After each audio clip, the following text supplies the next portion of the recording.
Olá, hoje a gente vai fazer uma análise mais a fundo de uns materiais que recebemos. O tema é delicado, os tropeços mais comuns e que custam caro no caminho da imigração. A ideia aqui é tentar entender melhor essas armadilhas, sabe? Aquelas que levam à frustração, a gastos que não estavam no plano e às vezes até a ter que voltar antes da hora. E olha, não estamos falando de esquecer um documento, não. São enganos mais na base mesmo, que impactam a adaptação, o sucesso do projeto de morar fora. Isso vale para quem vai sozinho, para casal, para família com filhos. Vamos ver o que essas fontes destacam como os pontos críticos mesmo, o que elas mostram sobre aquela visão inicial que muita gente tem. Parece que o primeiro grande erro é justamente subestimar o tamanho da mudança, né? Sim, sim. Os materiais apontam muito para isso. Parece que venderam uma ideia, tipo assim, de que imigrar é só mudar de endereço, né? Mas a realidade que descrevem é uma reviravolta completa. Não é só casa nova.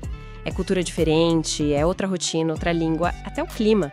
As fontes citam, por exemplo, o choque de pegar um inverno de menos 25 graus pela primeira vez. É um exemplo forte, né? Não entender essa complexidade toda parece que é um jeito rápido de a frustração chegar. Entendi. Faz sentido. E um ponto que salta aos olhos nesses documentos é a questão financeira. Parece que muita gente ainda calcula mal o quanto custa recomeçar em outro país. Como é que as fontes descrevem esse impacto que pega as pessoas de surpresa? Olha, esse é um ponto nevrálgico mesmo. Aquela ilusão de, chego lá e arrumo emprego rapidinho, ainda é forte, sabe? Mas os materiais mostram um cenário diferente. O custo de vida muitas vezes é bem alto. E a busca por trabalho pode demorar meses, né? A recomendação que aparece é clara. Tem que ter uma reserva financeira sólida. Falam em algo como 6 meses a 1 ano das despesas que a pessoa calcula ter.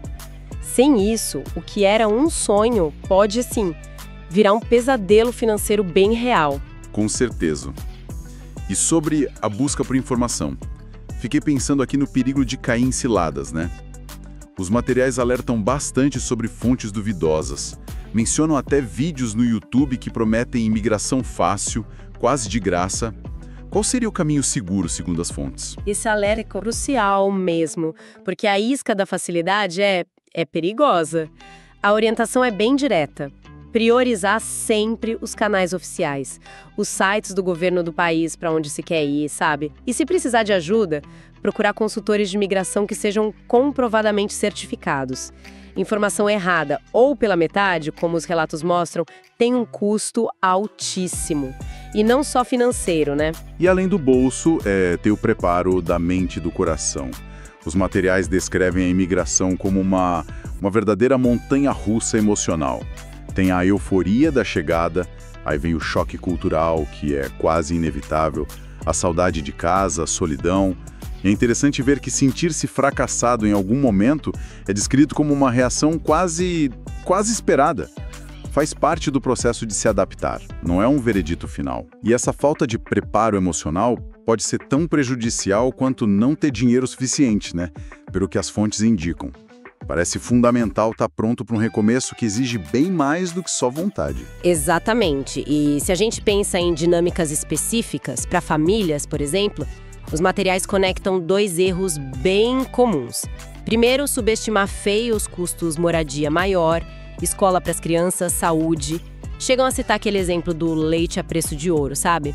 E junto com isso, muitas vezes, falta um diálogo aberto, honesto sobre o plano todo dentro da família. A decisão precisa ser um consenso de verdade, para não gerar conflito lá na frente. Falamos das famílias, mas as fontes também mostram desafios bem particulares para quem vai sozinho, né? A solidão parece ser um fantasma comum depois que a novidade passa. Sim, a solidão é um ponto bem destacado para quem vai só. E junto com isso, às vezes, tem uma expectativa um pouco fora da realidade. Achar que tudo vai se encaixar rápido, o emprego dos sonhos, a casa perfeita, conseguir a residência permanente, é uma armadilha. Se a gente liga isso com o quadro geral, vê que o processo é demorado por natureza. As fontes usam uma analogia boa. É uma maratona, não uma corrida de 100 metros. Precisa ter paciência, resiliência e tem outro ponto estratégico que aparece bastante. A escolha do programa de imigração. Critica-se muito a decisão baseada em informação genérica, sabe? Sem olhar a fundo as regras específicas, que podem mudar muito de uma província para outra ou de um estado para outro.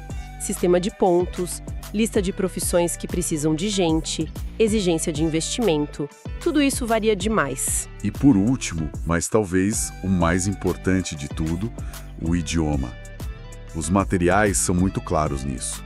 Achar que um nível básico de inglês ou francês resolve é um engano perigoso. O idioma é a chave mestra, né? Para conseguir emprego, para se integrar socialmente de verdade. O conselho é bem direto. Investir pesado nisso antes de ir. É fundamental. Então, juntando tudo isso, a mensagem principal que parece emergir dessa análise é que um projeto de imigração para dar certo exige planejamento cuidadoso, muita resiliência e também uma boa dose de humildade para aceitar que nem tudo vai sair como no papel. Errar faz parte, mas o foco tem que ser em evitar esses grandes erros, né? Perfeito. As fontes não desenham um imigrante perfeito, sabe? Mas sim alguém que pesquisou, se planejou, claro, mas que, acima de tudo, consegue se adaptar, que persiste e aprende com os percalços. É sobre evoluir o tempo todo diante do que é inevitável nesse processo. É pesquisar, planejar, se preparar, mas também encarar os desafios com resiliência. E para a gente fechar nossa conversa de hoje, fica uma provocação para reflexão pessoal baseada em tudo que a gente viu aqui. Considerando esses erros tão comuns, qual a ideia pré-concebida, ou talvez qual a expectativa pessoal sobre a imigração talvez precise ser reavaliada agora mesmo?